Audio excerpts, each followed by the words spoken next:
anthology is much loved and has an established pedigree across all forms of entertainment. From Twice Told Tales by Nathaniel Hawthorne in 1837 to Clive Barker's Books of Blood in the mid-80s, and with the likes of Blackwood, Poe and Lovecraft in between, short story horror writing has long been a popular format. Largely regarded as the first published horror anthology, Twice Told Tales is a collection of mostly previously published stories from The Token, an annual illustrated gift book published in Boston. The author of Twice Told Tales, Nathaniel Hawthorne, was born on July the 4th, 1804, in Salem, Massachusetts. His great-great-grandfather was John Haythorne, a Puritan, and one of the judges who presided at the Salem witch trials of 1692.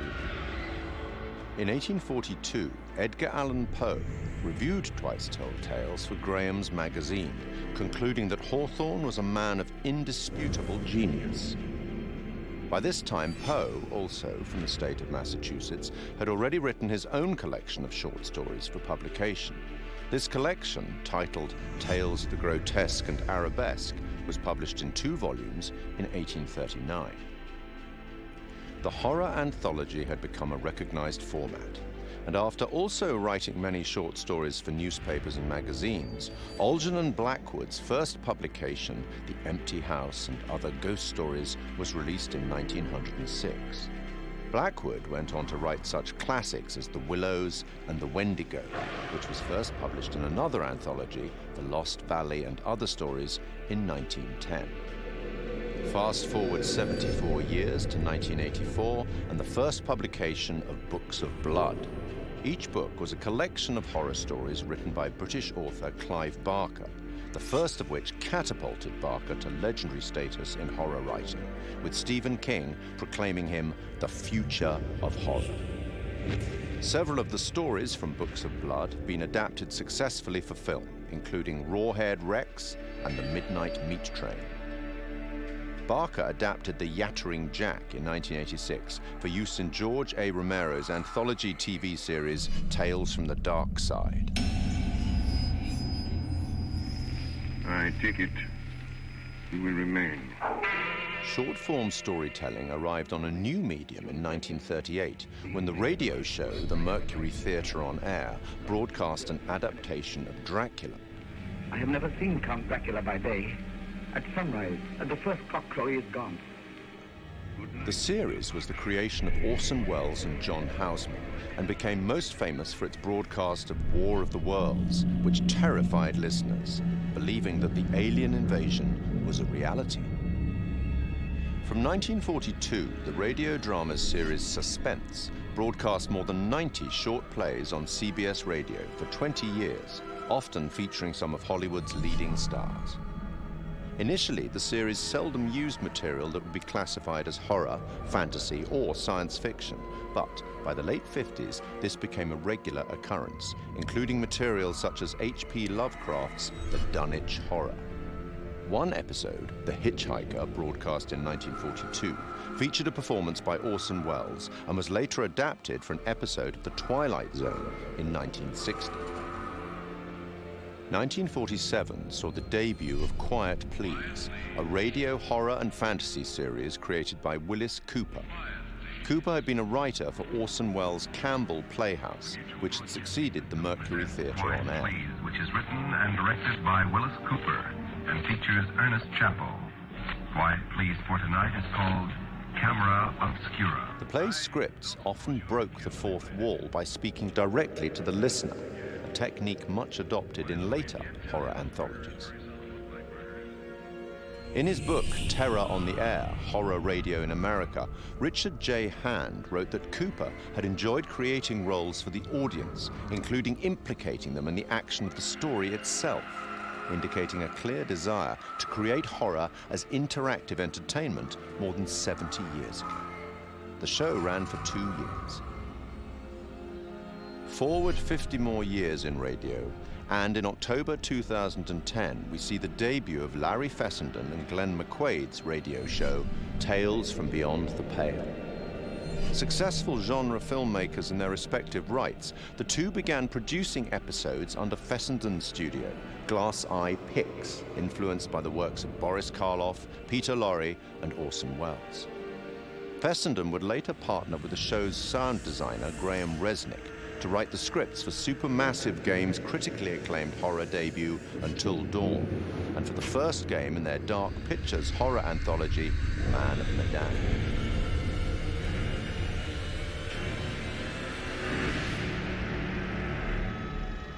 In film and TV, short-format horror has been successfully represented many times since The Twilight Zone in 1959.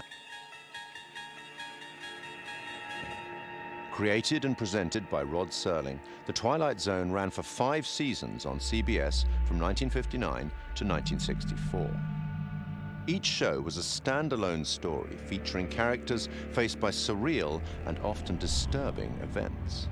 Serling's introductions and conclusions to each show summarized the story and provided some justification for the events and, often, the moral of the story.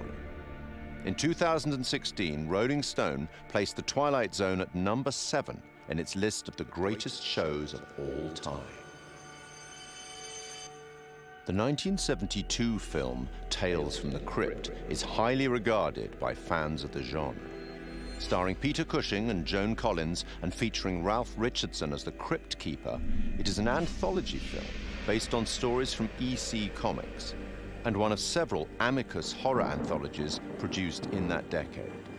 And in 1989, HBO launched a horror anthology series under the same name, also based on EC Comics, which ran until July 1996. 1982 saw the release of Creepshow, a dark comic horror anthology film directed by George A. Romero.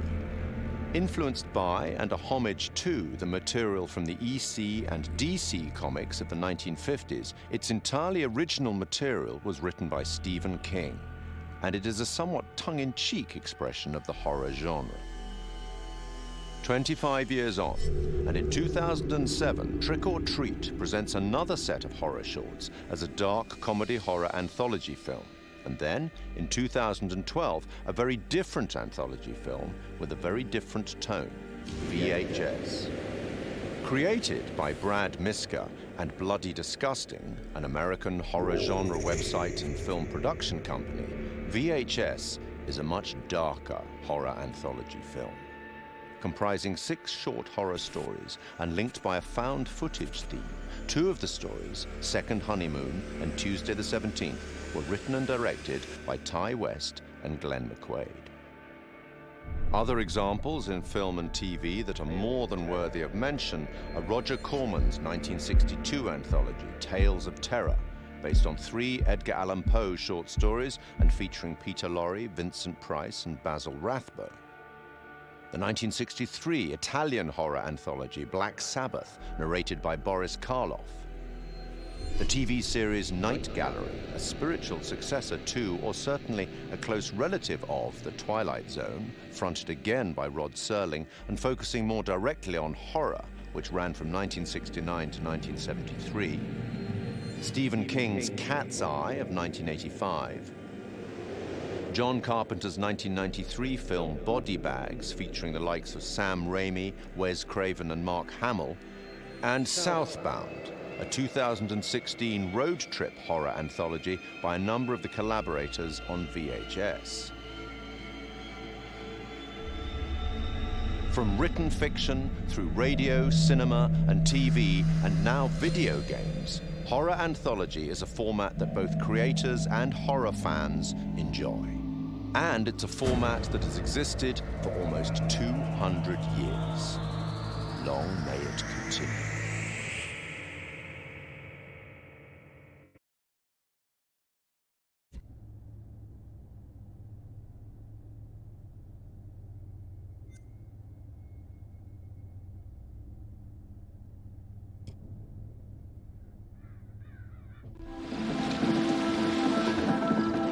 Hey. What's up, man? Conrad.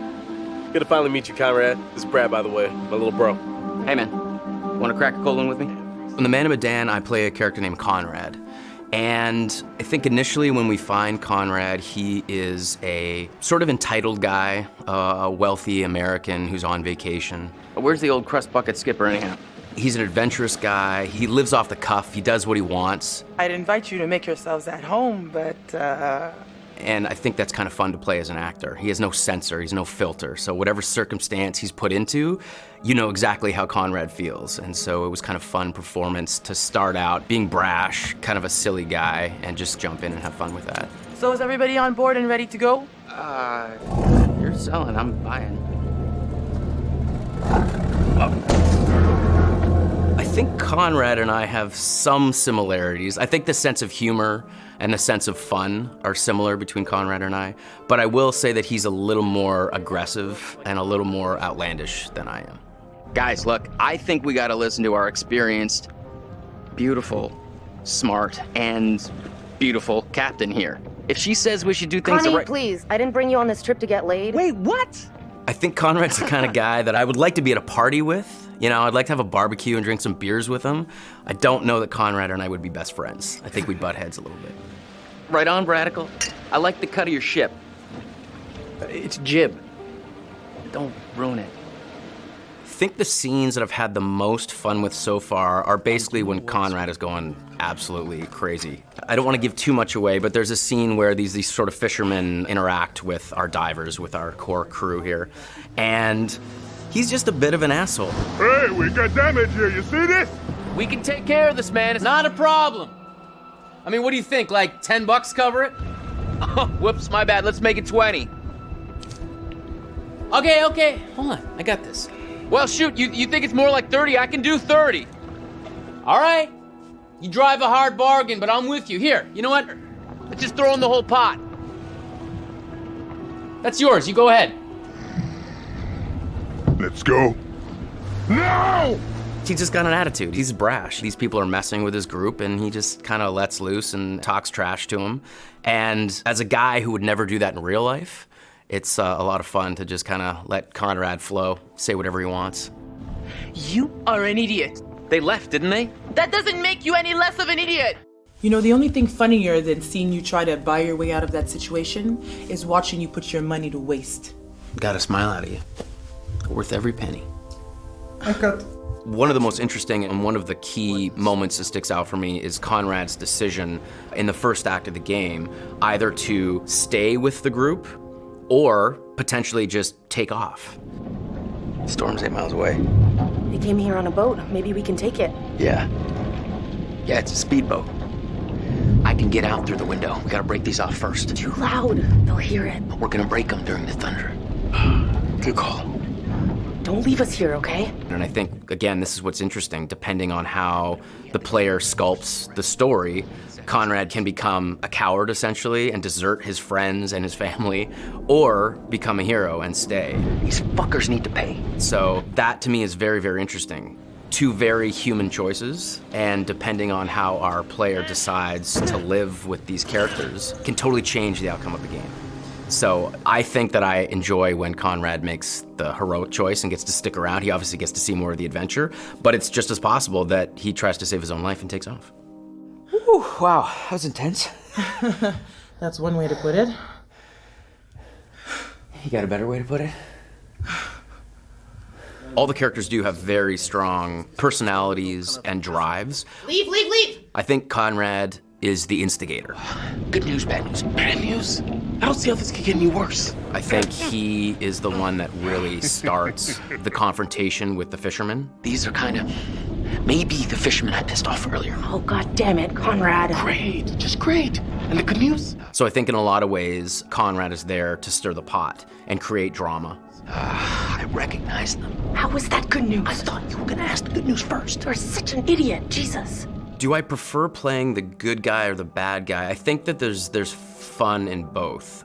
To be honest, I don't get to play the bad guy as much as I get to play the good guy, so I think I relish those moments where I get to play the darker side of things. But I think every good hero has that balance, has that dark side. I think a good guy who only is doing good things is kind of boring. You just had to piss them off, didn't you? So I think that there's elements of both sides in both characters. And the best villains are the villains that don't think they're doing anything wrong. Their motivation is not like, oh, I'm a mustache twirling bad guy. It's like, no, they're doing what's right for them. It just happens to be against what most people think is the right thing to do. If I can't shoot them as payback, at least I could give them a nice jab with a sharp knife. Because I'd had some experience working with motion capture and games before, this experience was much easier for me coming right in. I didn't feel like I was jumping into the deep end. What I really like is that all the actors are constantly there all the time. There's the ability to work off each other without the pressure of specific lighting and marks. There's a freedom to that I really, really enjoy. It's been really good. It's been very kind of a free experience as far as like motion capture performance. You got a funny way of saying thank you, Conrad. You're a piece of work, Conrad. I'm not all work, I'm a little play, too. Hashtag wink.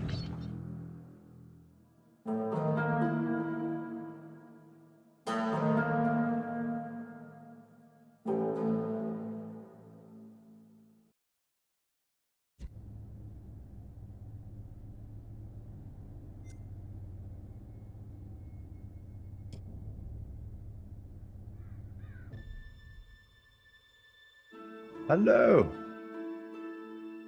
I am the curator of stories. Stories of love and hate, greed and beauty, life and death. Stories such as this one. The curator of the Dark Pictures anthology bridges between the player and the story, being very aware of what they've done, but also much more aware than the player about what's actually going on in the story and what the context is and what the scenario is. What do you think happened to this guy? Now, for the first time, for some reason that he himself doesn't even understand, he's been given the opportunity to talk to somebody, and that somebody is the player. As far as he knows, it's always been him that's done this job and nobody else. And within his library is the story of everybody's life and death. There's even rooms in there that he can't remember ever going in, but he's way too busy to go and explore because there's always another end of life to record and document. Clothes are so important because they provide an insight into the character. They explain where the character's been, they describe where he's going, they suggest motive. We want the audience to perceive him as having everything completely in control. So all of the ideas of his clothes being tailored to his body, it's really important to us. We worked with a costume designer. He did a lot of research into the authenticity of the materials and textures. He provided us with lots of authentic high-resolution reference. He even gave us material swatches. It was really useful for us because looking at the folds, looking at the visual language of cloth, how do they sit on the character? Is it working from a distance? What's the weight of the material? It gave us a really good platform in order to produce high-quality, realistic materials. Giving it that depth. I'm here to record the story you choose to tell. I think that whenever you're dealing with a realistic human acting performance and facial expressions, that part of it is so key to transferring the emotion that you want to over to the player. Just the definition and detail that you need now is quite challenging. But there are repercussions.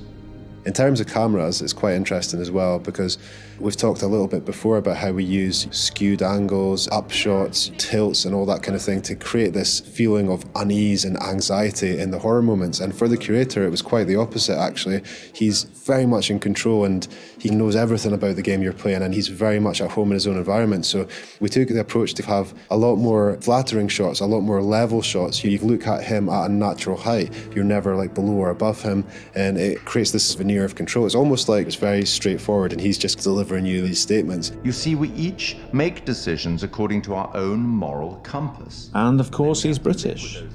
As soon as we'd established that and who he was and what his personality was, our minds went pretty much straight to Pip Torrens to deliver the performance. And Pip's done a brilliant job bringing everything that we wanted in the curator to life on the screen. And pretty much everything that we shot was nailed on first take by Pip. But the truth of this story isn't fixed. Far from it. A story can change a great deal when told from a different perspective. One thing that was really important for us with the art direction was to somehow differentiate him from the rest of the game that you're experiencing. And with that, we could make a really interesting contrast, because as the player, you might be experiencing all this horror, all this craziness, and all of a sudden you're taken out to quite a different and quite an unusual place.